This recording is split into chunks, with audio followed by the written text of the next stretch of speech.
আসসালামু আলাইকুম ওয়া রাহমাতুল্লাহি ওয়া বারাকাতুহু। আলহামদুলিল্লাহি রাব্বিল আলামিন ওয়াস সালাতু ওয়াস সালামু আলা রাসূলিহিল কারীম ওয়া আলা আলিহি ওয়া সাহবিহি আজমাইন। আজকে এই ঠান্ডা রাতে আপনাদের সাথে কি আলোচনা করব। আমরা নিজেরাই কাজের লোক, কাজের জন্য বাইরে এসেছি। আমরা এক একজন মালিকের আন্ডারে কাজ করে থাকি। আজকে যে কথাগুলো বলবো সেগুলো আমাদের জন্য না, মালিকদের জন্য। তো আমার মনে হয় আপনাদেরই দেশে হয়তো কাজের লোক আছে, আপনারাও মালিক, আপনাদের বাড়িতেও কাজের মেয়ে কাজ করে বা কাজের বয় কাজ করে। তো সেই হিসাবে ইসলামী আদব হিসাবে জেনে রাখা দরকার। যখন আপনি মালিক হবেন তখন মালিক হয়ে আপনার চাকর বাকরের সাথে কি ব্যবহার করবেন,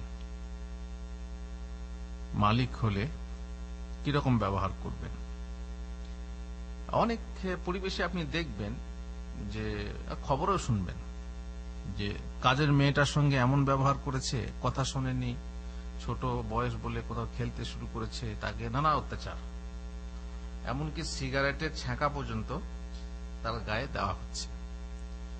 তারপর ধরুন এমনিতে কিছু ভেঙে গেল, তার উপরে অত্যাচার, কিছু হারিয়ে গেল, বলে ওই চোর, যা কিছু হারায় গিন্নি কহে কেষ্ট বেটাই চোর। রবি ঠাকুরের কবিতা আছে, যা কিছু হারায় গিন্নি বলেন কেষ্ট বেটাই চোর। তো বেচারি চাকর বলে, ভৃত্য বলে তার উপরই অপবাদটা যায়। এসব কথা আমরা আলোচনা করব যে আমাদের কোরআন হাদিসে তাদের সঙ্গে ব্যবহার কেমন করতে হবে। আমরা আজকে সেটাই জানার চেষ্টা করব। এমনিতে দাস দাসী রাখার বড় বিপত্তি আছে, সে নিয়ে একদিন আলোচনা করব। দাস দাসী সাধারণত ব্যবহার করা উচিত না, বাড়িতে কথা বলছি। দাসী হচ্ছে পুরুষের জন্য ক্ষতিকর, আর দাস হচ্ছে বাড়ির মেয়েদের জন্য ক্ষতিকর। সে কথা আমরা অন্যদিন বলবো। আজকে বলছি যে প্রয়োজনে যদি একান্তই আপনার দাস দাসী ব্যবহার করতে হয় তাহলে ইসলামী আদব খেয়াল রেখে করবেন। নম্বর 1, কাজের লোক রাখুন দুটি গুণ দেখে। যখন কোন লোক চয়েস করবেন, কোন মেয়ে চয়েস করবেন, তখন দুটো গুণ দেখবেন। প্রথমত আপনি দুটো গুণ দেখে আপনার কাজের লোক চয়েস করবেন। সেই দুটো গুণ কি কি? এক হচ্ছে কওয়ি আর এক হচ্ছে আমিন। কওয়ি মানে কি? কওয়ি মানে শক্তিশালী। তার মানে যে কাজটা আপনি দেবেন তাকে, তার জন্য কাজটা করার শক্তি থাকে। আর আমিন মানে কি? আমিন মানে হচ্ছে বিশ্বস্ত, আমানতদার। আমানতদার মানে হচ্ছে যে আপনি তাকে মনে করুন 100 টাকা দিলেন বাজার করতে, সে 100 টাকার বাজার করে নিয়ে এলো, কিন্তু আপনার 90 টাকার ভাউচার কি 100 টাকার ভাউচার দিল, কিন্তু 90 টাকার মাল কিনে 10 টাকা আপনার কি করলো, পকেটে ভরলো। এটাকে আমিন বলবেন না। আমিন বলা হয় তাকে যে বাড়িতে কাজ করবে কিন্তু বাড়ির মেয়েদের দিকে নজর দেবে না। একজন গাড়ি চালাচ্ছিল, আমার কাছে অভিযোগ এসেছিল যে ও গাড়ি চালাচ্ছে আর ওই নিজের গ্লাসে পেছনে মেয়েদেরকে দেখছে। তো এরা কিন্তু আমিন না, এরা হচ্ছে খেয়ানতকারী, খায়েন বলে এদেরকে। আচ্ছা, আল্লাহ তাআলা কোরআনে বলছেন, এক মহিলার কথা উল্লেখ করে বলছেন, ইন্না খায়রা মান ইস্তাজারতাল কাওয়িউল আমিন। আজকে হাফেজ সাহেব আসেননি। ইন্না খায়রা মান ইস্তাজারতাল কাওয়িউল আমিন। তোমার মজুর হিসাবে উত্তম হবে সেই ব্যক্তি যে হবে শক্তিশালী এবং বিশ্বস্ত। জানেন এটা কার কথা, কোন মহিলার কথা, কোন মহিলা বলেছিল এই কথা? আপনারা নিশ্চয়ই শুনে থাকবেন। মুসা আলাইহিস সালাম যখন ফেরাউনের ভয়ে দেশ ত্যাগ করলেন, তখন দেশের বাইরে গিয়ে এমন এক জায়গাতে আশ্রয় নিলেন, কোন ছায়াতে, গাছের ছায়াতে। তারপরে দেখলেন যে সামনে কুয়া আছে, সেখানে সব নিজের নিজের বকরিকে পানি পান করাচ্ছে। সব বকরিকে পানি পান করানো হয়ে গেল, পুরুষরা পানি পান করিয়ে চলে গেল, রাখালরা, বাকি থাকলো দুটি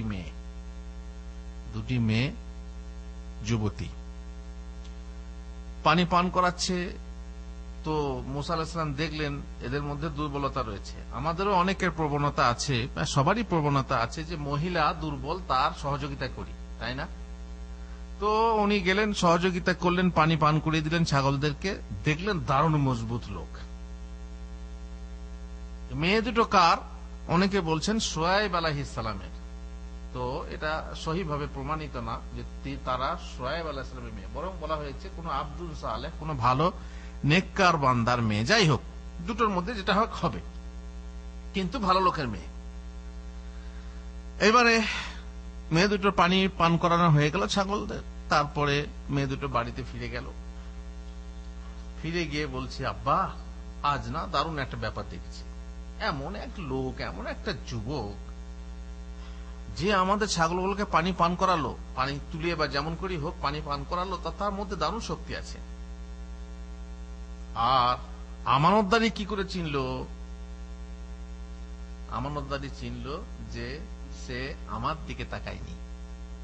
মেয়ে একটা পুরুষকে আমানতদার কিভাবে জানবে? যখন দেখবে যে না, সে আমার দিকে তাকাচ্ছে না। আর যদি চোরা নজরে, চোরা দৃষ্টিতে তাকায়, চোরা দৃষ্টিতে তাকায়, গ্লাসে তাকায়, তার মানে এ আমানতদার না। দেখেন, দৃষ্টিতেও আমানতদারি আছে। মহিলার দিকে তাকায়নি, সেহেতু সে আমানতদার। আল্লাহু আকবার। এই মেয়ে চিনতে পেরেছে, জ্ঞানী লোকের মেয়ে, জ্ঞানী, চিনতে পেরেছে। তারপর বলছে, আব্বা, এই লোকটাকে ডেকে বা তাকে রাখা হোক, তাকে বাড়িতে কাজের লোক হিসাবে রাখা হোক। কারণ ইন্না খায়রা মান ইস্তাজারতাল কাউইয়ুল আমিন। এইখানে আব্বাকে বলেছিল এই মহিলা যে নিশ্চয়ই আপনি যাকে কাজের লোক হিসাবে রাখবেন সে হচ্ছে শক্তিশালী এবং আমানতদার। তার জন্য বলেছিলেন? মুসা আলাইহিস সালামের জন্য। তারপর আপনারা ঘটনা জানেন, তাদের মধ্যে একজন মহিলা এসে, এক মেয়ে এসে মুসা আলাইহিস সালামকে ডেকে নিয়ে গেল যে আমার আব্বা চাচ্ছে যে আপনি যে আমাদের বকরিদেরকে পানি পান করিয়ে দিয়েছেন তার জন্য আপনাকে কিছু পারিশ্রমিক দেবেন, তো আপনি বাড়িতে আসুন। তো বেচারি তো এমনিতেই আশ্রয় খুঁজছিলেন মুসা আলাইহিস সালাম, তো তিনি বাড়িতে গেলেন। তারপরে মেয়ে যে পরামর্শটা দিল, এই পরামর্শ আবার আব্বা কত বড় জ্ঞানী, তিনি বুঝতে পারলেন যে মেয়ের মনে এই লোকটার প্রতি মায়া, মমতা, মোহ জমে গেছে। চট করে বলছেন, দেখো, চট করে হোক কিংবা পরে হোক, যাই হোক, কোরআনে কিন্তু চট করেই আছে যে আমি চাচ্ছি, ইন্নী উরিদু আন উনকিহাকা, আমি চাচ্ছি যে আমার এই দুই মেয়ের মধ্যে একটার বিয়ে তোমার সাথে দেব। জামাই পছন্দের পদ্ধতি দেখছেন? জামাই পছন্দের পদ্ধতি। আমরা তো জামাই পছন্দ করি বিভিন্ন ভাবে। আমরা পছন্দ করি রূপের সাগর, রূপের নাগর, ধনের নাগর, না, রূপের সাগর, গুণের কিসের নাগর বলে ভুলে গেলাম, আমি ভুলে গেলাম। রসের নাগর, রূপের সাগর। রসের নাগর, রূপের সাগর, যদি ধন পায় আদর করে করি তারে বাপের জামাই। এই হলো আমাদের চয়েস। আর হাদিসে আছে সাধারণত 4টে গুণ দেখে বিবাহ করা হয়, চয়েস করা হয়, জামাই বেটি বা কি বলে বউ চয়েস করা হয় 4টে গুণ দেখে। প্রথম গুণ কি? তার রূপ সৌন্দর্য দেখে। 2 নম্বর হচ্ছে তার বংশ দেখে। 3 নম্বর হচ্ছে তার মালধন দেখে। আর 4 নম্বর হচ্ছে তার দিনদারি দেখে। যদি 4টের মধ্যে একটা যদি পেতে চাও, তাহলে কোনটা পেতে হবে? শুধু দিনদারি। আর 4টে পেলে তো বাস, তোমার মতো আর মাশাআল্লাহ সোনায় সোহাগা। 4টে গুণ একসাথে থাকে। তো এখানে দেখুন, এখানে মুসা আলাইহিস সালামকে তারা চয়েস করলেন কি দেখে? প্রথমেই হচ্ছে যে শক্তিশালী, দ্বিতীয় হচ্ছে দিনদার, আমানতদার মানে দিনদার। সুতরাং এখানে বোঝা গেল কি যে আপনি যাকে চয়েস করবেন আপনার বউ হিসাবে, আপনার জামাই হিসাবে, এমনকি বাড়ির কাজের লোক হিসাবে, আমানতদার হলে পরে আপনার বাড়ির মহিলার ব্যাপারে আপনি নিশ্চিন্ত। সে আপনার বাড়ির মহিলার প্রতি কোন রকমের অসৎ ব্যবহার করবে না। অনেকে তো বুঝতেই পারছেন, ড্রাইভারি করতে করতে বাড়ির মালিকের বউ মেয়েকে নিয়ে পালিয়ে যায়, অনেকে তো মালিকের বউকে নিয়ে চলে যায়। আর এই ড্রাইভারই না, ও তো বাড়িতে অনেকদিন থাকতে হয়, রাজমিস্ত্রি কাজ করতে এসেছে। কদিন রাজমিস্ত্রির কাজ হয়? বড় জোর 1 মাস 2 মাস। আর সেই ফাঁকে ও বাবা, মেয়ে 8-এ পড়ছে না 9-এ পড়ছে, সে স্কুল গেছে, বাবা টিচার, সে এক জায়গায় টিচারি করতে গেছে, আর এদিকে ঘরে এসে দেখছে মা গায়েব। কি ব্যাপার? খোঁজ খোঁজ খোঁজ, কোথাও খোঁজ পেল না। শেষকালে শুনলো যে রাজমিস্ত্রির সঙ্গে। হাই হাই হাই, মাস্টার স্বামী ছেড়ে দিয়ে রাজমিস্ত্রির প্রেমে মজে গেল। এই জন্য বলে, পিড়িতে মজিল মন, কি বা মুচি কি বা ডম। দেখা দেখি নেই, জমে গেছে বাস। ও মাস্টার হলো তো কি হলো, আমার রাজমিস্ত্রি হচ্ছে ভালো। আবার সে রাজমিস্ত্রি বউ আছে। হাই হাই হাই, মানে অবাক লাগে। আসলে প্রেমের জগৎটাই হচ্ছে আলাদা। সেটা একটা রোমান্টিক জগৎ, আর সেটা একটা কাল্পনিক জগৎ, যে জগতে আপনি আপনার চিন্তাই করতে পারবেন না। নচেত মহিলার স্বামী থাকতে সে অন্যের সঙ্গে পরকীয় প্রেম, বলে না, পরকীয় প্রেম, অন্যের সঙ্গে প্রেম করছে, স্বামীর সঙ্গেও করছে, বাইরের সব করছে। আজীবল্লাহ, মানে দেখতেই অভাব লাগে। আর আজকাল মাশাআল্লাহ, আজকাল হচ্ছে মোবাইলের যুগ। আর এই যুগে আপনার হোয়াটসঅ্যাপ বলুন আর ইমো বলুন আর কি ফেসবুক, তাতে ভালো চ্যাটিং হচ্ছে। অনেক সময় স্বামীর বিছানায় শুয়ে, পতির বিছানায় শুয়ে উপপতির সঙ্গে লাইন চালাচ্ছে। কে গো? আমার এক সই, মানে সে স্বামীকে বোকা বানাচ্ছে, বুঝতে পারছেন? তো যুগ হচ্ছে আলাদা জিনিস। এই যুগ এমন যুগ যেখানে আমানতদারি শেষ হয়ে গেছে।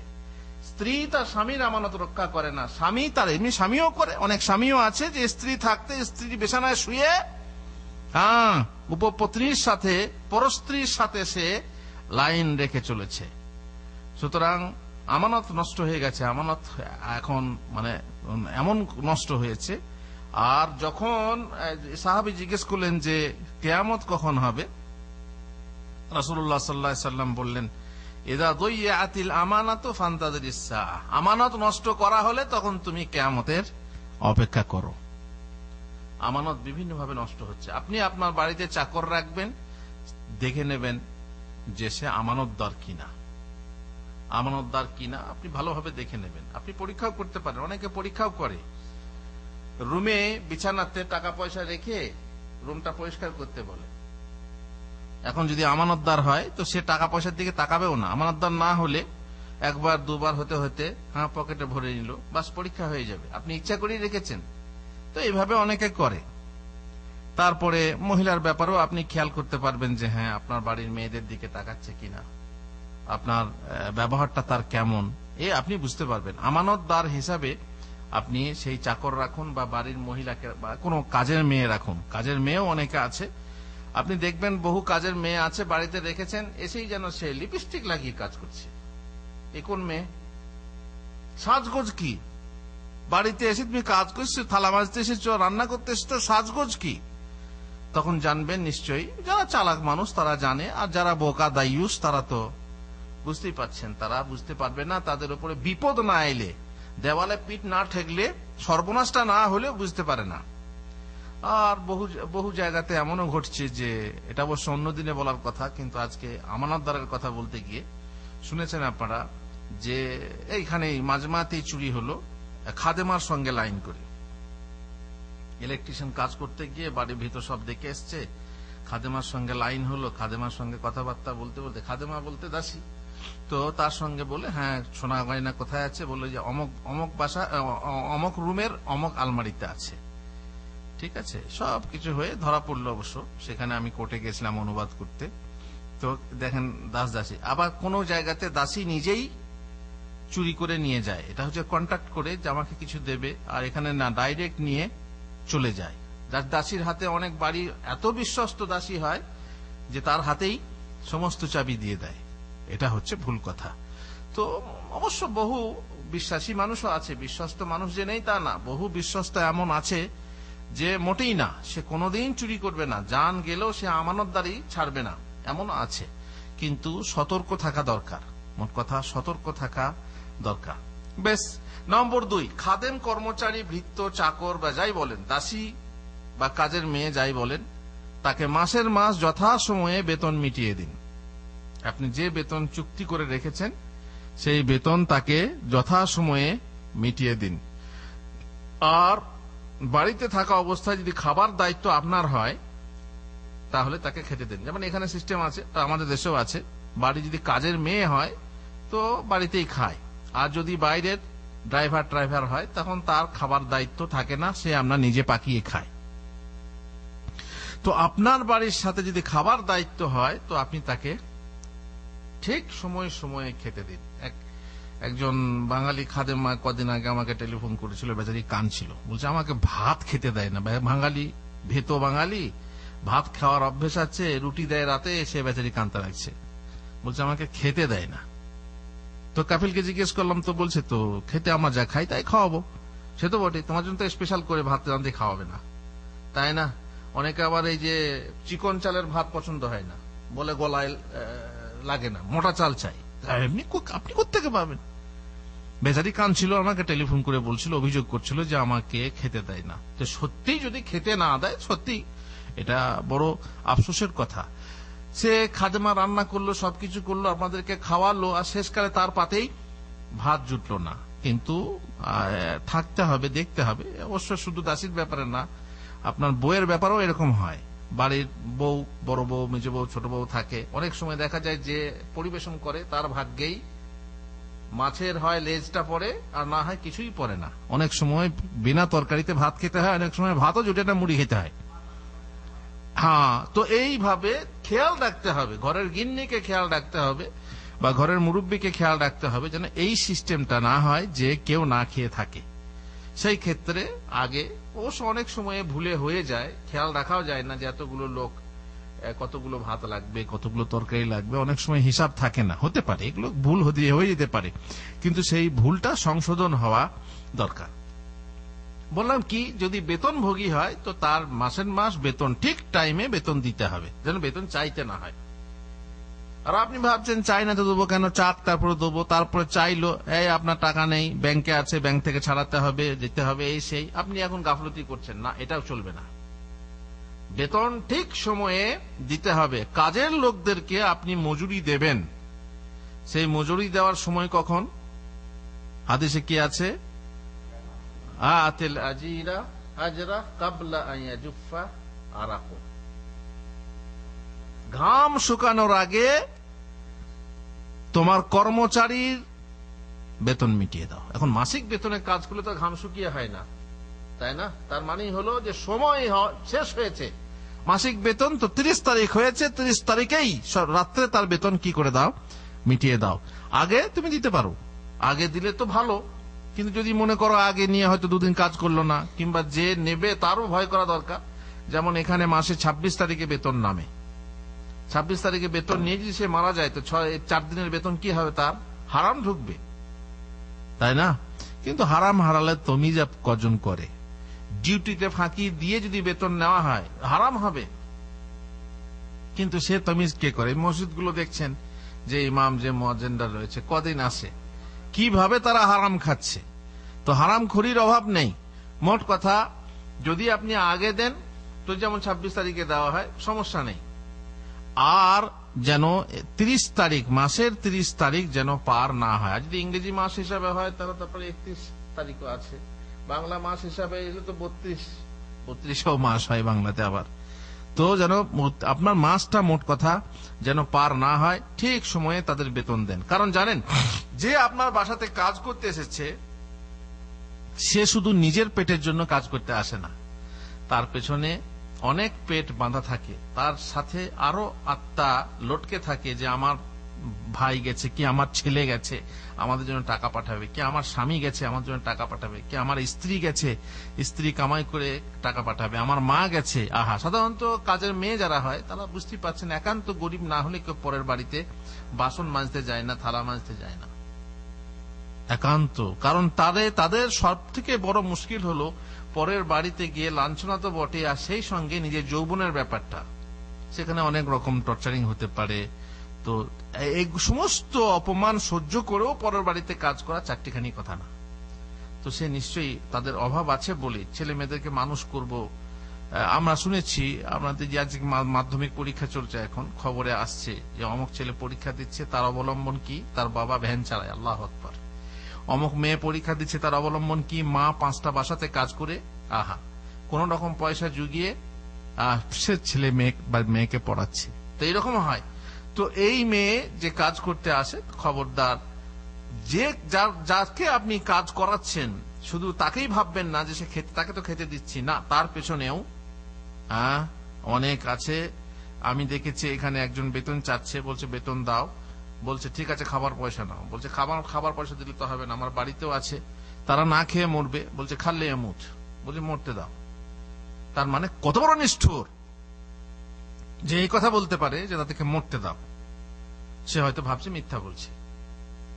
মোট কথা, তার পেছনে লোক আছে, তাদেরও অসুবিধা হতে পারে, এই জন্য তুমি সময় হওয়া মাত্র তাদের বেতন মিটিয়ে দাও। আব্দুল্লাহ বিন ওমর রাদিয়াল্লাহু আনহু খাজানচি তার নিকট এলে তিনি তাকে জিজ্ঞাসা করলেন, আতাইতার রাকিকা কুতাহুম, গোলামদেরকে তাদের আহার দিয়েছো কি? তখন খাজানচি বলল, না, গোলামদেরকে বেতন বা খাবার দেওয়া হয়নি। খাজানচি বলল, যখন না বলল তখন রাসূল ইবনে ওমর বললেন, আতিহিম, ওদেরকে ওদের যে পাওনা বা খাদ্য দিয়ে দাও। যেহেতু রাসূলুল্লাহ সাল্লাল্লাহু আলাইহি ওয়াসাল্লাম বলেছেন, কাফা বিল মারই ইসমান আন ইয়াহদিসা আম্মা ইয়ামলিকু কুতা, মানুষের পাপ হওয়ার জন্য এতটুকুই যথেষ্ট যে সে যার আহারের দায়িত্বশীল তাকে তা না দিয়ে আটকে রাখে। আপনি দেখেছেন এখানে প্রথমে এলে 3 মাসের বেতন আটকে রাখে। এটা অবশ্য সিস্টেম, এদের আইন। তার কারণ এদের ভয় আছে যে একটা লোক এলো, সে যদি তার কাজ পছন্দ না হয় বা আমাদের পছন্দ না হয় তো পাঠাতে হবে। তো 3 মাসের বেতন আটকে রেখে তারপরে এটা মানতে বাধ্য আমরা, কারণ 3 মাসের বেতন আমরা অনেকে তাড়াহুড়ো করে, অনেকে আমার কাছে প্রায় টেলিফোন আসে, বাঙালি যারা দাসী এসেছে, পয়সা দেয় না, কেন পয়সা দেয় না, আমার হাজবেন্ড পয়সা চায়, এসে আমার ছেলে মেয়ে আছে পয়সা চায়। কিন্তু আমি বললাম, দেখুন এটা সিস্টেম, এদেশের সিস্টেম হলো 3 মাসের পর আপনাকে বেতন দেবে। কারণ আপনি যদি কেন দেবে না, কেন, এই জন্য যদি বাই চান্স আপনার পছন্দ না হয় কাজে, আপনাকে যদি দেশে পাঠাতে হয় তো কোথা থেকে দেবে? সেও তো অনেক টাকা খরচ করে আপনাকে নিয়ে এসেছে। আর যদি এরকম সিস্টেম না হয়, আপনি বেতন আটকে রাখলেন, আপনি তো জানেন এখানে 18 মাস ধরে, বরং 24 মাস বেতন নেই, বছরের পর বছর বেতন নেই, অথচ সে লোকগুলোকে ছেড়ে দিয়েছে। আর সে যারা পয়সা কামাচ্ছে পেছনে, তারা ঠিক পয়সা কামাচ্ছে, বড় অন্যায়, এগুলো বড় অন্যায়।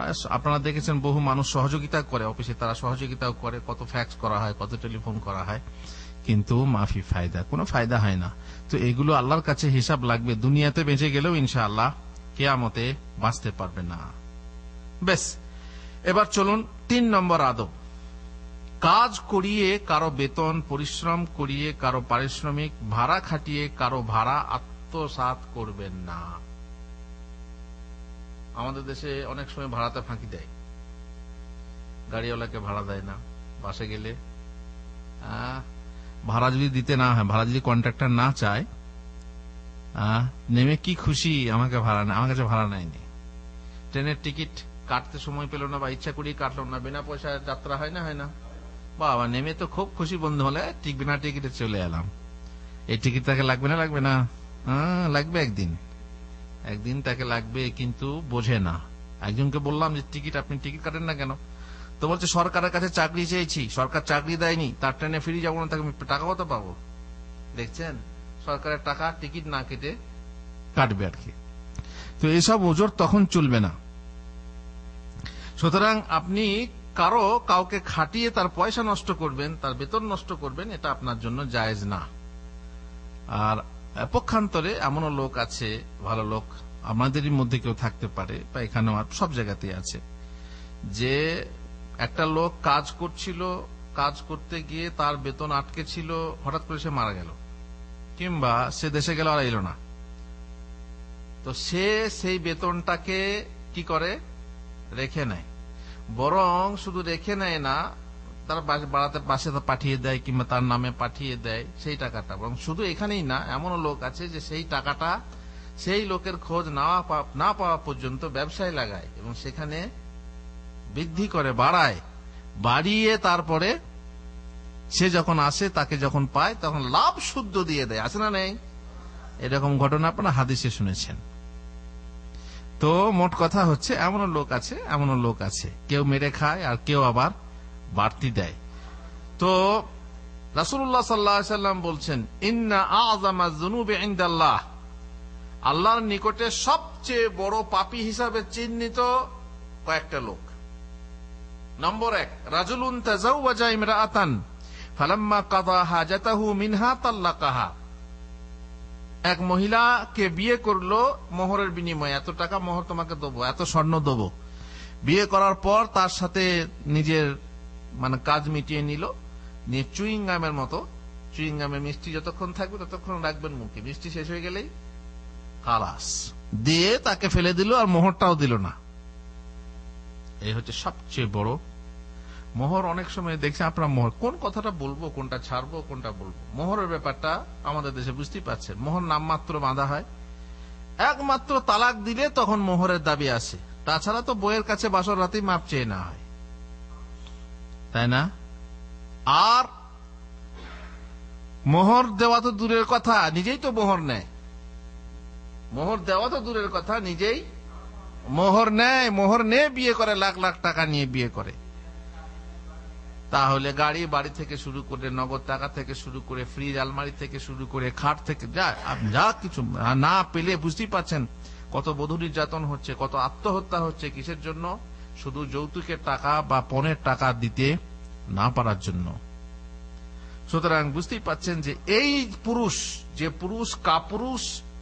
পুরুষ মা বাপের নাম করে একটা মেয়েকে বিয়ে করে নিয়ে আসে, তারপরে প্রয়োজন পড়লে তালাক দেয় তাকে, কিন্তু তার মোহরটা তাকে দেয় না, উল্টে তার কাছ থেকে নিয়ে নেয়, নিয়ে করে। আমার এলাকাতে এক সালিসে ছিলাম, হঠাৎ করে শুনলাম যে সে মেয়ে নাকি বাড়ির বউ, সে পাড়ার কোন ছেলের সঙ্গে নষ্টি ফষ্টি করেছে, স্বামী আর তাকে নেবে না। যাই হোক, তার বাড়ির লোককে ডাকা হলো, গ্রামে সালিসি করে তালাকনামা লিখে দেওয়া হলো, তোমাকে তালাক দিলাম। এবারে তারা বলল, ঠিক আছে, আমার মেয়ে না হলে খারাপ হলো, তো আমার মেয়ে যে জিনিসগুলো নিয়ে এসছে সেগুলো দাও, সেগুলো তো খারাপ। বলছে, না, ওগুলো দেবো না। সবাই বলল যে তার মেয়ে যদি খারাপ হয় তো তার জিনিসগুলো খারাপ, যে যৌতুক ফতুক দিয়েছে সব ফিরিয়ে দাও।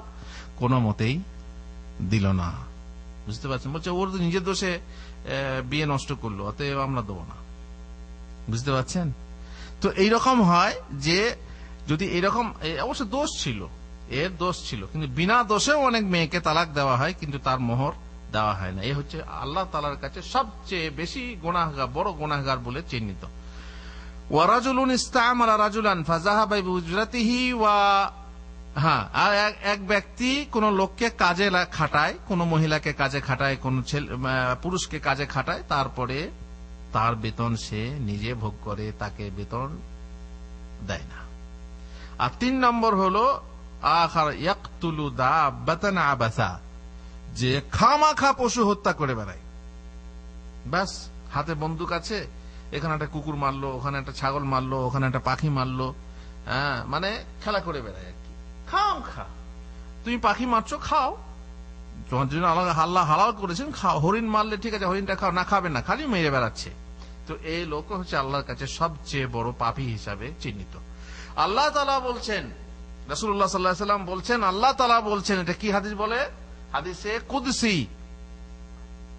আল্লাহ তাআলা বলছেন, সালাসাতুন আনা খাসমুহুম ইয়াউমাল কিয়ামাহ, 3 ব্যক্তি আমি নিজে তাদের প্রতিপক্ষ। আল্লাহু আকবার।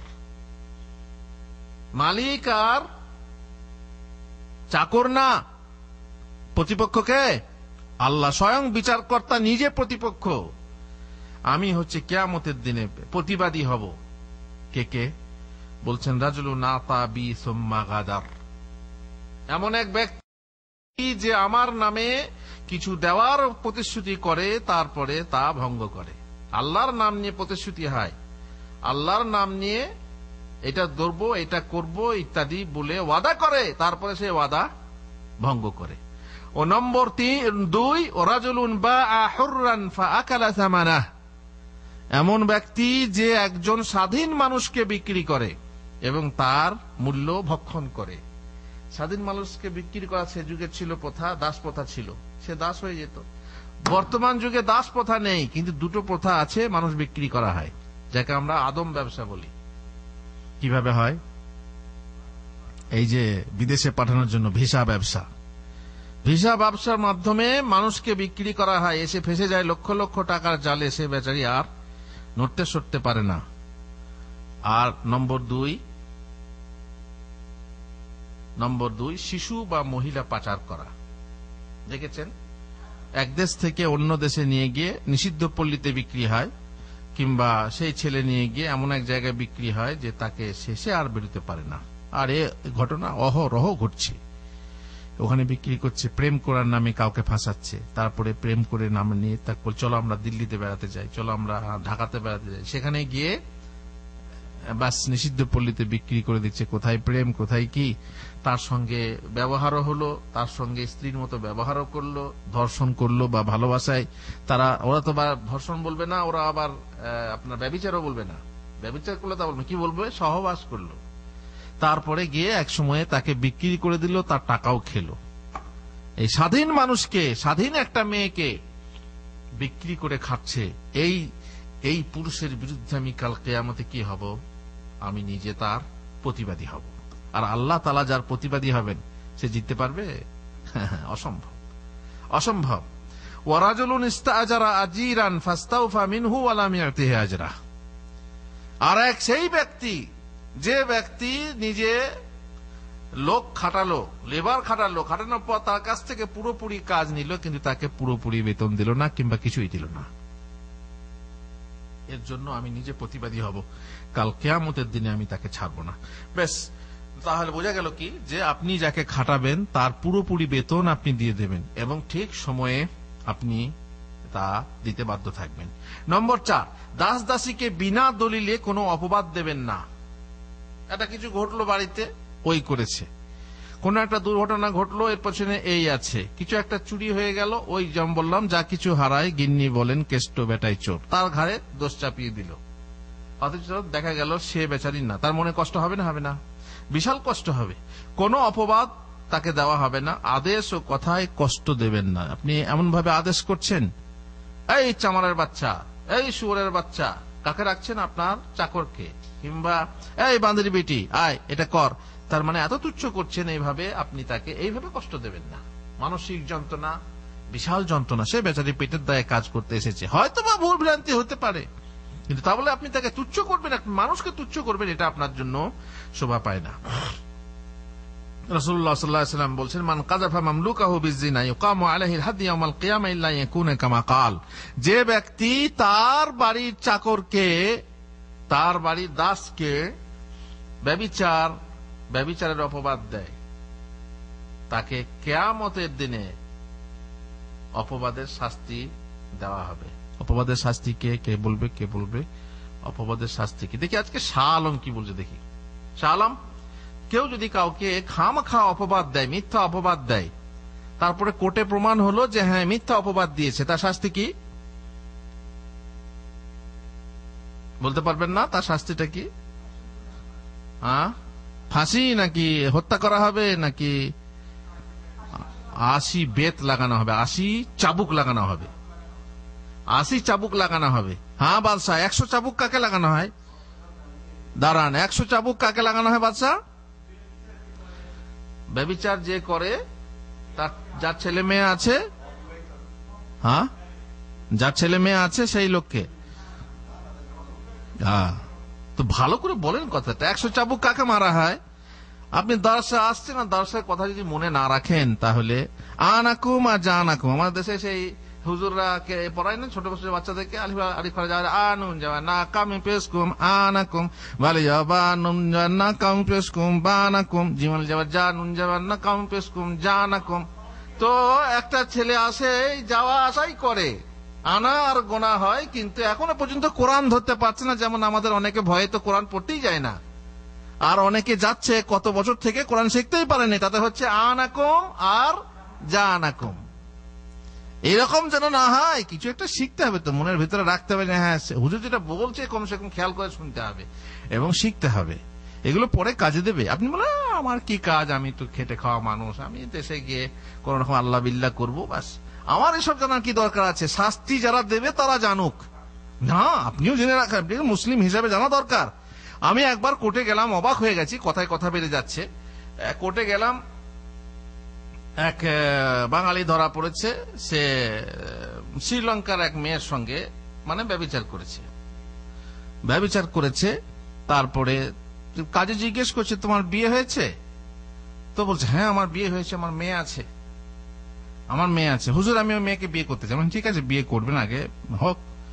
দিয়ে বিয়ে হয়ে গেল। তারপরে কাজীরা তো অবাক, মানে খুশ আছে, আমাদের দেশে ধরা পড়লে কি করে, বিয়ে পড়িয়ে দেয়, ভাবছে এখানেও আমার বিয়ে হয়ে যাবে। মানে ব্যভিচারও হয়েছে আর তার সঙ্গে ভালোবাসা হতেই পারে। তো যাই হোক, এবারে সে খুশি হয়ে বলছে হ্যাঁ আমার বিয়ে হয়েছে, আমার মেয়ে আছে। তুমি ব্যভিচার কাকে বলে জানো? এবার যেভাবে জিজ্ঞেস করতে হয়, আপনার হাতে শুনেছেন, এটাও শুনেছেন যে কিভাবে প্রমাণ করে। তুমি সহবাস কাকে বলে জানো? বলছে আমার মেয়ে আছে, আমি জানবো না। তো যাই হোক, হতে হতে কাজীরা অবাক। 4 বার হয়ে গেল, তখন আমাকে বলছে কি ব্যাপার রে, এই তো এত খুশ কেন? আমি বললাম আপনি আগে এর বিচারটা কি হবে জানান। আমি বলছি মুসলিম আর মাফি মালুম, হাতে মুসলিম লেস মাফি মাফুল হাত বাংলাদেশ। আমি বললাম মুসলিম জানে না। বলছে অবাক, ব্যভিচারের শাস্তি কি জানে না? আমরা না, জানে না, কারণ তারা মনে করে তাদের দেশে ব্যভিচারের শাস্তি নেই। আমার দেশে ব্যভিচারের শাস্তি কি জানেন? ধরা পড়লে বিয়ে দিয়ে দাও। একে তো আমাদের দেশে বলে না, কি বলে, শাককে শাক পুঁদে মূলো। এতদিন ব্যভিচার করলো, আবার তার সঙ্গে বিয়েটা দিয়ে দাও, বিনা পয়সা বিয়ে হয়ে গেল। ওই যে বললাম ঘটে তো ঘটে যাক, পটে তো পটে যাক, পটে গেছে, তাও বিনা পয়সা বিয়ে পড়িয়ে দাও। তো ও ভাবছে কি যে আমার দেশের মতো এখানেও তার বিয়েটা কি হয়ে যাবে, আরামসে হয়ে যাবে, আর ঘরে আমরা বউ থাকবে, এখানে আমরা যতদিন থাকবো, যেমন অনেকে করছে, ঘরে বউ আছে, এখানে ঘরে স্বামী আছে, এখানে বিয়ে করছে, নকল সার্টিফিকেট নিয়ে এসে সংসার করছে। আল্লাহ নাউজুবিল্লাহ মিন জালিক। চুক্তির বিয়ে করে সংসার করছে। তো আপনি যদি বলেন যে আমি জানি না কাকে 100 চাবুক লাগানো হয় আর কাকে হত্যা করা হয়, তো আপনি এগুলো না জানলে তো আপনি এখানে পাপ করবেন। সে এখন খুশ, সে জানেই না। কাজী অবাক হয়ে গেল। আমি বললাম জানা? বলছি ঠিক আছে জানিয়ে দাও। যেমনি জানালাম বুঝলেন, আর সঙ্গে সঙ্গে বলো না আমার বিয়ে হয়নি। আরে তুমি এক্ষুনি বললে তোমার মেয়ে আছে।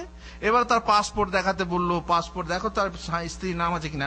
আজীব যে বাংলাদেশের পাসপোর্টে আবার স্ত্রীর নাম থাকে না, ইন্ডিয়ার পাসপোর্টে আছে স্ত্রীর নাম আছে, বাংলাদেশের পাসপোর্টে নেই। আমি তো অবাক হয়ে গেলাম, বলছি কি তাহলে প্রমাণ করব।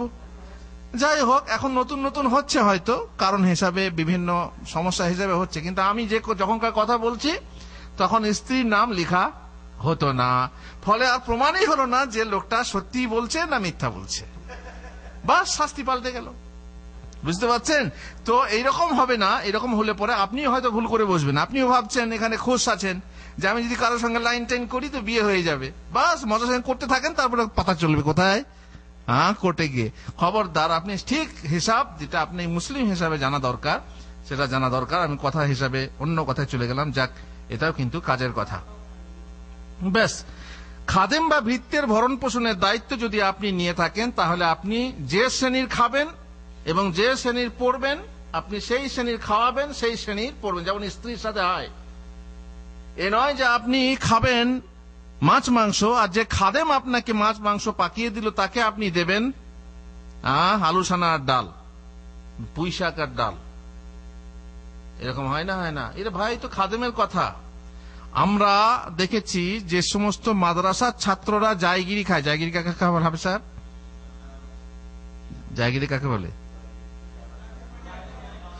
জায়গি, লজিং বলে। লজিং এর সিস্টেম হচ্ছে তো সেই বাড়ির কাজ করতে হবে, তাই না? কি করতে হবে? সেই বাড়ির ছেলে মেয়ে পড়াতে হবে। মাদ্রাসার ছাত্র, সে বাড়িতে লজিং থাকে, অনেক সময় বলে এই কাজটা করে দাও, আমার দোকানটা এনে দাও, আমার পানিটা এনে দাও, করায়, ঠিক কিনা? কিন্তু খাবার সময়ে একজন সে বেচারি গেল খেতে, সকালবেলায় গেল, প্রথম দিন, বুঝতে পারছেন তো, বলছে ঘরের মালিক বলছে যে ঠিক আছে তাহলে তালবিলুম বলে আমাদের দেশে, তাই না? তালবিলুম, তুমি এক কাজ করো, সকালে চা খেয়ে যাও, এই 9টা-10টার দিকে আসবে, বাসি ভাত খেয়ে যাবে, তারপর দুপুরে খাবে, তারপরে রাত্রে খাবে। তো বাড়ির গৃহিণী বলছে কি, না এখন চা খাবে, আবার কেন বাসি ভাত খেতে আসবে, একবার দুপুরে খেতে আসবে। বুঝতে পারছেন? জাগির মানে কি, তুমি তার দায়িত্ব নিলে, অথচ সেই ছেলে এক চা একটু মুড়ি খেয়ে যাবে, সে বেচারি দুপুর পর্যন্ত কখন একটা সময় ভাত দেবে থাকতে পারবে? এই ছোট ছোট ছেলেরা বুঝলেন জাগির খায়। তো তুমি নিজে খাবে, তোমরা বাসি ভাত খাও আর পচা ভাত খাও, নাস্তা খাও না খাও, আর তুমি এই চাকরি খেতে দেবে না। তাহলে এ হচ্ছে তালবিলুম। যাকে দয়া করে খেতে দেওয়া হয় আল্লাহর কাছে সওয়াবে নেওয়ার জন্য, সেই ক্ষেত্রে তাদেরকেও ঠিক মতো খেতে দেওয়া হয় না। তাহলে দাস দাসী কি হবে চিন্তা করেন এবারে। বাড়ির দাস সে সকালবেলায় চা খাবে, বাড়ির দাসী সে সকালবেলায় চা খাবে না।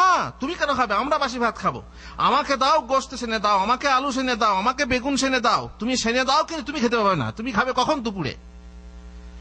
এটা কোন বিবেকের কথা? ইসলামের নিয়ম হচ্ছে যে তুমি যা খাবে তাই খাওয়াও, তুমি যা পরবে তাই পরাও। এখন আপনি একটা মেয়ে রেখেছেন, আপনি প্যান্ট শার্ট পরেন, মেয়েটাকে প্যান্ট শার্ট পরাবেন নাকি? পুরুষের জন্য বলা হয়েছে ভরণ পোষণ, তুমি যেমন তুমি যা পরবে তোমার স্ত্রীকে পরাবে। তার মানে কি, তুমি যদি জ্যাকেট পরো তাকে জ্যাকেট পরাবে, তুমি লুঙ্গি পরলে তাকে লুঙ্গি পরাবে, তা না। উদ্দেশ্যটা কি, যে মানের। তুমি পরবে দামি দামি আর তোমার বউকে পরাবে নিম্নমানের গরিব মানুষের মতো, এটা হতে পারে না। তুমি খাবে দামি দামি, পড়বে দামি দামি, আর তোমার দাস দাসীকে পড়াবে, এরকম হতে পারে না।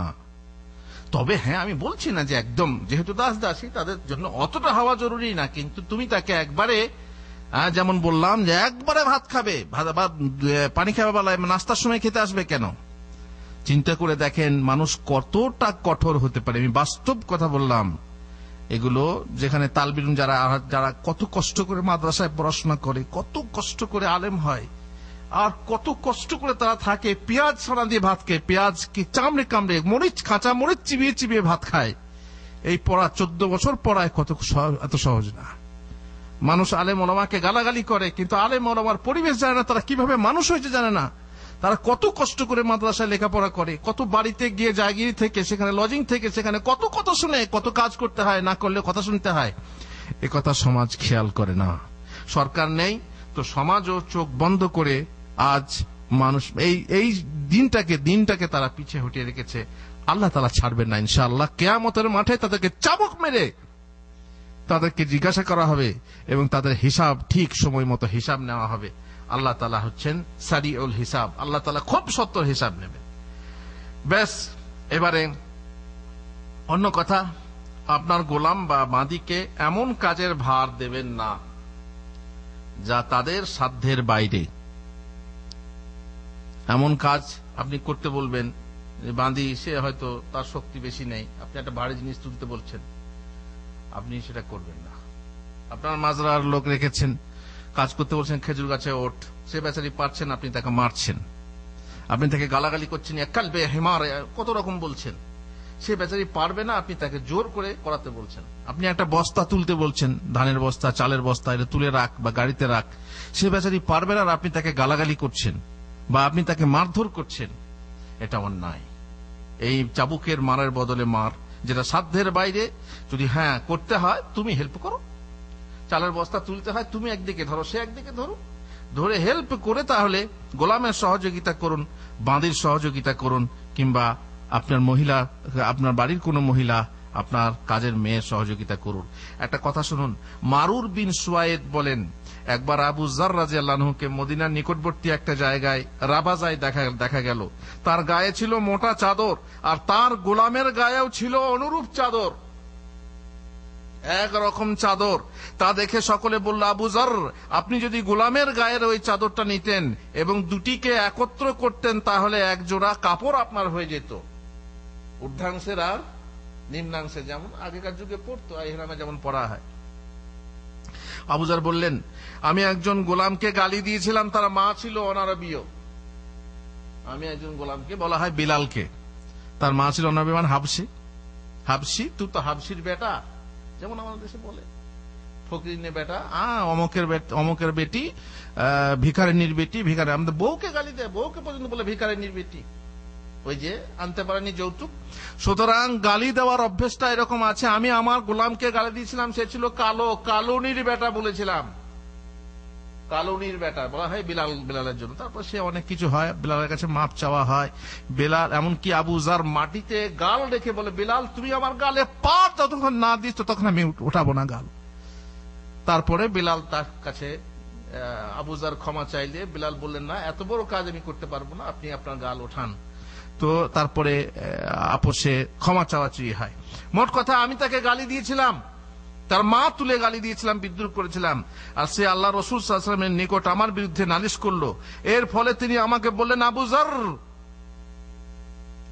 ইন্নাকা ইমরুউন ফীকা জাহিলিয়া, আবু যর তুমি এমন একজন মানুষ, তোমার ভিতরে জাহিলিয়াত আছে। জাহিলিয়াত আছে। জাহিলিয়াত কাকে বলে? ইসলামের আগের যে যুগ, তুমি মুসলমান হয়েছো কিন্তু জাহিলি যুগের বহু আচার আচরণ তোমাদের মাঝে থেকে। আমরা যেমন উপমহাদেশের মুসলমান, আমরা মুসলমান, কিন্তু আমাদের মধ্যে বহু হিন্দুয়ানা চাল থেকে গেছে। বললেন, আবু যর তুমি মুসলমান হয়েছো কিন্তু তোমার মাঝে কি আছে? ইন্নাকা ইমরুউন ফীকা জাহিলিয়া, তোমার মাঝে জাহিলি আছে। হুম ইখওয়ানুকুম ওয়া খাওয়ালুকুম জাআলাহুমুল্লাহু তাহতা আইদিকুম ফামান কানা আখুহু তাহতা ইয়াদিহি ফালইউতইমহু মিম্মা ইয়াকুল ওয়ালিলবিসহু মিম্মা ইয়ালবাস ওয়ালা তুকাল্লিফুহুম মা ইয়াগলিবুহুম ফাইন কাল্লাফতুমুহুম ফাআইনুহুম। ওই সময় রাসূলুল্লাহ সাল্লাল্লাহু আলাইহি ওয়াসাল্লাম বললেন, তোমার মাঝে জাহিলিয়াত আছে। তিনি বললেন, ওরা ওর দাসগণ, দাস দাসীগণ তোমাদেরই ভাই, তোমাদেরই বোন। তার মানে দিনী ভাই, দিনী বোন, তোমাদের মতোই মানুষ। আল্লাহ অথবা আদম সন্তান হিসাবে ভাই ভাই, যদি অমুসলিম হয় তো আদম হিসাবে কি ভাই। আল্লাহ ওদের উপরে তোমাদেরকে শ্রেষ্ঠত্ব দান করেছেন।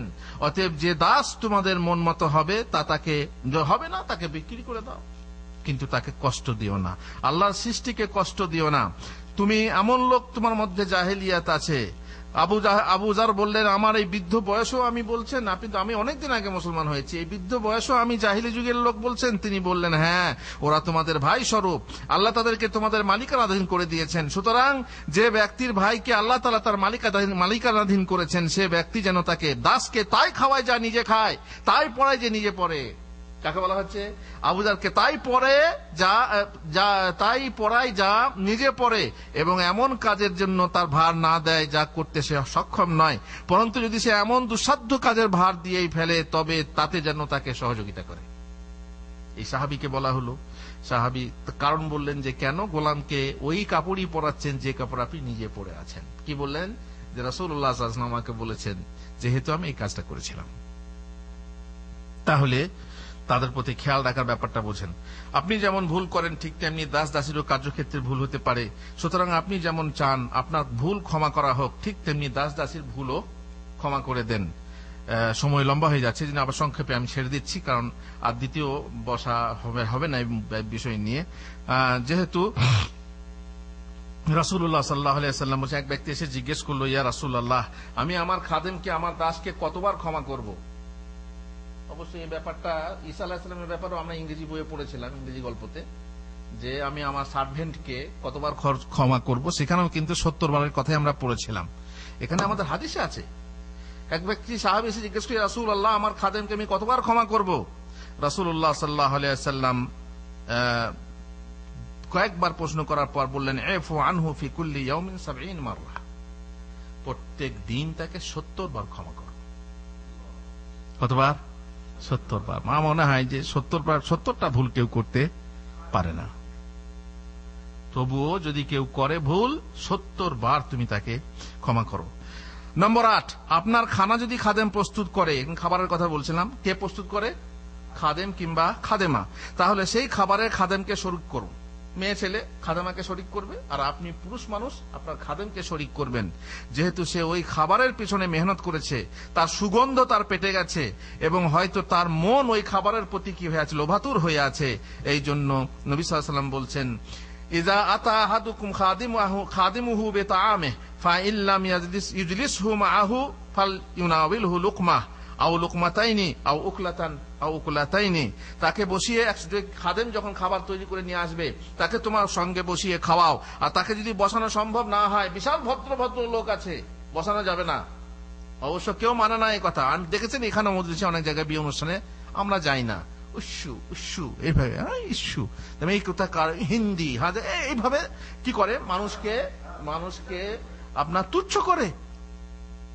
তো আমার দেশে যে নাই তা না, আমার দেশে খাদেম বসালে অনেকে বলে ওটা আবার কে, ওটা আবার কে, মেয়েরা বেশিরভাগ, হ্যাঁ খাদেমা আছে এসে, ওটা আবার কে, ওটা কোত্থেকে এলো। তাদের ভদ্র সমাজে ওই অভদ্র মানুষটা, গরিব মানুষটা মানে ওই বড় লোকের মাঝে, আমিরদের মাঝে সাজে না, মানানসই নয়, তাই বসায় না। ঠিক আছে, তুমি বসাও না, কিন্তু ফাল যদি না বসাতে পারো ফাল ইউনাবিলহু লুকমাতান, তাকে ওই খাবার হতে এক প্লেট তুলে দাও, এক মুঠি তুলে দাও, কিংবা একটা প্লেট দিয়ে তাকে দাও। এই খাবার যে তৈরি করেছে আর ওই খাবারে তার সেন্ট পেয়েছে, রান্না করার সময় সেন্ট পায় না, পায় না, আহা, নিজে খাবার সুন্দর খাবার তৈরি করছে আর নিজের খাবারের জন্য অনেক সময় ওই খাবার বেঁচে গেলে ডিব্বাতে ফেলা হয়, তবুও যে পাকিয়ে দিয়েছে তাকে দেওয়া হয় না। কুকুরকে খাওয়ানো হয়, কুকুরকে খাওয়াচ্ছে বাড়ির কুকুরকে, তবুও ওকে দেওয়া হয় না। কেন? ও বেতন পায়, ও বেতন ভোগী, বেতন পায়, ওকে খাবার দেবো কেন? কিন্তু আমার ইসলামের নিয়ম হচ্ছে, নীতি হচ্ছে, তাকে সঙ্গে বসিয়ে খাওয়া, না পারলে কমসে কম ওই খাবার থেকে তুলে তাকে খাও। দাসীর ব্যাপারে আপনিও আপনার বাড়ির পুরুষরা সতর্ক হন, জেনে রাখুন যে তার সাথে বাড়ির পুরুষের অবাধ মেলামেশা, নির্জনতা অবলম্বনে বেপরদায় খিদমত গ্রহণ বৈধ নয়। তদনুরূপ বাড়ির ভৃত্য ও ড্রাইভারের ব্যাপারে সতর্ক থাকুন, যাতে আপনার বাড়ির কোনো মহিলা আপনার স্ত্রী কিংবা আপনার মেয়ের সঙ্গে যেন দেখা সাক্ষাৎ না হয়, কারণ দেখা সাক্ষাৎ জায়েজ না। তেমনি আপনিও যখন খাদেমা ব্যবহার করবেন তাকে দেখা আপনার জন্য জায়েজ না, সেটা খেয়াল রাখবেন। বিশেষ উপলক্ষে তাদেরকে উপহার দেন। আপনার খাদেমা, আপনার খাদি, ঈদ এলো, আপনার খাদেমা আপনার কাজের মেয়েকে একটা শাড়ি কিনে দেন। আপনি দেখবেন অনেকে বেতন বাড়ায়, বেতন বাড়ালে কি হবে, মানুষের মনটা খুশ হয়। যদি বেতন বাড়াতে না পারেন তো কমসে কম যখন একটা বিশেষ উপলক্ষে এলো তখন আপনি কি করেন, একটা উপহার দেন। উপহার দিলে মানুষের মনকে বেঁধে রাখা হয়, আপনার প্রতি সে কি হয়, দুর্বল হয়ে যায়। ফলে আপনার কাজে সে আন্তরিকতা আনে, আপনার কাজে সে বিশ্বস্ত হয়। তো এইভাবে উপহার দিলে তাদের কাজে আন্তরিকতা আসবে। আপনার খাদেম বা লেবারকে কাজের তুলনায় বেশি বেতন দেওয়া হচ্ছে মনে হলে তাতে সওয়াবের আশা রাখুন। যদি মনে করেন যে বেশি বেতন হচ্ছে, কাজ ঠিক মতো পারে না, তাহলে সওয়াবের আশা রাখুন। ঈদ ও বিভিন্ন উপলক্ষে তাদেরকে উপহার দিন, বোনাস দিন। বেতন কম দিলেও দেখবেন তাতে আপনার উপকার, উৎপাদন বৃদ্ধি পাচ্ছে। এই কাজগুলো করতে পারলে আপনার উৎপাদন কি হচ্ছে, বৃদ্ধি পাচ্ছে। আর শেষকালে একটা কথা বলে দিই, যদি আপনার বাড়িতে খাদেম বা খাদেমা থাকে, তারা যদি তাদের এমন বয়স হয়, শিক্ষার বয়স, আপনি তাকে কাজের লোক হিসাবে রেখে নিয়েছেন, তার শিক্ষাটা কি হবে? তাকে তো আপনি জাহেল করে রাখছেন। এরকম মাদ্রাসাতে, বহু মাদ্রাসাতে আছে, ছেলেরা পড়তে গেছে, ছোট ছেলে পড়ছে, আর হুজুর নিজের খেদমতের জন্য তাকে রেখে নিয়েছেন। তার পড়াশোনা কি হচ্ছে, জাহান্নামে যাক, কিন্তু তার রান্না, তার পানি তোলা, তার গোসল করানো কে ব্যবহার করছে? হুজুর, হযরত ব্যবহার করছে, তার জীবনটাকে বরবাদ করে দিচ্ছে। ঠিক এইরকম বাড়িতে তুমি শিশু হিসাবে একটা কিশোর কিংবা কিশোরী তুমি বাড়িতে রেখেছ, সে তাদের পড়ার বয়স, এটা 8 বছর, 10 বছর, 12 বছর বয়সে সে পড়বে না? তো যদি সে পড়তো, তার তো পড়া হতো। তো তাকে তুমি জাহেল করে রেখো না, কমসে কম ইসলামী চর্চা, ইসলামী শিক্ষা এবং যে শিক্ষার দরকার আছে সেই শিক্ষা দাও। কাকে? খাদেম অথবা খাদেমাকে।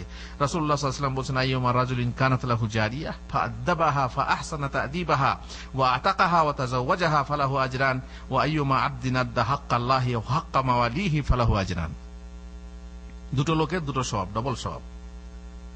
প্রথমত হচ্ছে সেই লোক, যে লোক তার দাসীকে, এটা অবশ্য কৃতদাসীর জন্য বলা হচ্ছে, কৃতদাসী এসেছে বাড়িতে, তো সে কৃতদাসী হিসাবে আছে, কিন্তু তাকে শিক্ষা দিল, আদব শিখালো, ইসলাম শিখালো, তারপরে তাকে স্বাধীন করে দিয়ে বিয়ে করে নিল। আর দ্বিতীয় লোক হচ্ছে ওই যে দাসী বা দাস, তো সে দুজনের দাস। কার দাস? এক তো আল্লাহর দাস, তারপরে আবার মালিকের দাস। তো দুই দাসত্বে সে আল্লাহরও হক আদায় করছে আর মালিকেরও হক আদায় করছে, ডবল সওয়াব। সুতরাং এই যে আপনি বিশেষ করে অনেকে দেখবেন আপনার বাড়িতে লোক কাজ করতে এলে জামাই চয়েস করে, যে লজিং থাকতে থাকতে বিয়ে হয়ে যায়, লজিং থাকতে থাকতে প্রেম হয়ে যায়। তো এমন সময়ও জামাই চয়েস করা যায়, যেমন আপনি শুনলেন মুসা আলাইহিস সালামকে চয়েস করা হয়েছিল। এটা স্বাভাবিক, যে বাড়িতে একটা ছেলে এসেছে, সে যদি ভালো ছেলে হয় তাকে কেন চয়েস করবো না, আপনি চয়েস করতে পারেন। কিন্তু ওই চয়েস করার সময়ে খেয়াল রাখবেন এতে কি, হ্যাঁ আপনি দেখেছেন তখন ওই রকম করলে হবে না, অবৈধভাবে না, বৈধভাবে যদি আপনি মনে করেন যে হ্যাঁ মেয়েটা ভালো, যতই গরিবের মেয়ে হোক, তাকে আপনি বউ করে নিয়ে আসেন। আপনারা শুনেছেন হযরত ওমরের কাহিনী, তিনি মাঝে মাঝে মদিনার গলিতে ছদ্মবেশে ঘুরে বেড়াতেন। হঠাৎ করে একদিন শুনছেন এক বাড়ি থেকে কথাবার্তা ভেসে আসছে, মা বলছে বেটিকে আজকে দুধের পানি বেশি করে দে, দুধে পানি বেশি করে দে, যার ফলে কি হবে, দুধ বেশি হবে, পয়সা বেশি হবে। তো মেয়ে বলছে যে তুমি কি শোনো নাই, ওমরের ঘোষণা করেছে দুধে পানি মেশানো যাবে না। তখন মা বলছে ওমরকে দেখতে আসছে নাকি? তখন মেয়ে বলছে ওমর দেখতে আসেনি, কিন্তু ওমরের রব সে তো দেখছে। এই কথা শুনে ওমর বাস, আর ওমরকে যে দেখতে পায়নি তারা শিওর, কারণ দেওয়ালের আড়ালে কথা হচ্ছে। বাড়িতে গিয়ে নিজের ছেলেকে বলছে দেখো তোমার জন্য উপযুক্ত বউ দেখে এসেছি, তুমি বিয়ে করবে কিনা বলবো, আমি বিয়ে করবো। সঙ্গে সঙ্গে সেই মেয়েকে বউ করে নিয়ে গেল। তো যাই হোক, যদি এইরকম হয়, এইরকম যদি আপনি মেয়ে দেখেন যে কাজের মেয়ে, গরিবের মেয়ে, সে পেটের দায়ে আপনার বাড়িতে কাজ করতে এসেছে, সে আপনার বাড়ির বউ হতে পারে না এমন না। আর হয় অনেক জায়গায় হয়, সে মেয়ে যদি ভালো হয় তাকে আপনি চয়েস করে নেন, তাকে খাটানো বাদ দিয়ে, তাকে দাসী রাখা বাদ দিয়ে আপনি তাকে তুলে নিয়ে আপনি আপনার ছেলের সঙ্গে বিয়ে দেন, আপনার ভাইয়ের সঙ্গে বিয়ে দেন। এটা একটা ভালো কাজ। কমসে কম দুর্ঘটনা ঘটার আগে আপনি সুঘটনা ঘটিয়ে যদি আপনি তাকে বউ করে নেন কিংবা জামাই করে নেন, কোনো সমস্যা নেই। আল্লাহ তাআলা যে কথাগুলো শুনলাম, মানার তৌফিক দেন। আল্লাহুম্মা আমিন। ওয়া সাল্লাল্লাহু আলা নবিয়িনা মুহাম্মদ ওয়া আলা আলিহি ওয়া সাহবিহি আজমাইন।